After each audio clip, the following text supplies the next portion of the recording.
اچھا دوسری بات یہ بھی مفتی صاحب کہ جوائنٹ فیملی سسٹم میں یہ ہوتا ہے، اس حوالے سے بھی کچھ فرمائیے گا کہ جوائنٹ فیملی سسٹم میں بھی یہ ہوتا ہے کہ بہت سے ایسے رشتے ہوتے ہیں کہ جن سے پردہ کیا جانا چاہیے لیکن کیا نہیں جاتا، تو اس حوالے سے بھی فرمائیے گا کہ اس کے لیے کیا حکم ہے؟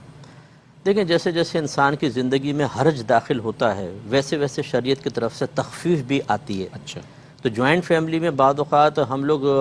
بسا اوقات ایسا ہوتا ہے کہ اپنے گھر کا اپنے مطلب ماحول کا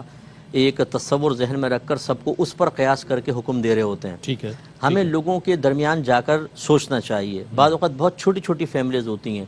3-4 کمرے ہیں اور ایک ایک فیملی اس میں رہ رہی ہے، بھائی وغیرہ رہ رہے ہیں، چھوٹا سا صحن ہے، بعض اوقات ایک ہی باتھ روم اور ایک ہی کچن یوز ہو رہا ہے. بالکل تو ایسی صورتحال میں اگر عورت کو بہت شدت کے ساتھ پردے کا حکم دیا جائے تو یہ اس کی زندگی میں حرج شدید ہے. بالکل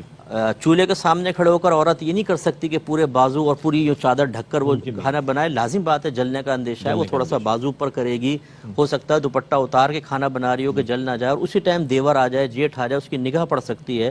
اسی طرح بہنیں کپڑے دھوتی ہیں تو تھوڑے سے پائچے اوپر کر لیے، پنڈلی نظر آ رہی ہے تاکہ کیونکہ کپڑے گیلے ہو جاتے ہیں وغیرہ، اور اس پر کسی کی نگاہ پڑ گئی تو ان چیزوں میں رخصت ملے گی. ٹھیک ہے، حتی امکان یہ نہیں میں کہہ رہا ہوں کہ دیور اور جیٹ سے مذاق چل رہا ہو اور پھر بالکل ہی بے پرواہ ہو جائے. جتنے حتی امکان بہن اپنے آپ کو کور کر سکتی ہیں اور نگاہوں کی حفاظت کا اہتمام ہو سکتا ہے اتنا کریں. لیکن جوائنٹ فیملی میں بہرحال اگر اس طرح کی صورتحال ہے کہ بچنا بہت دشوار ہے تو وہاں اچانک پڑنے والی نگاہ اور اسی طرح عورت کا تھوڑا سا ستر کا کوئی معاملہ ظاہر ہونا یہ شریعت کی طرف سے نظر انداز کیا جائے گا.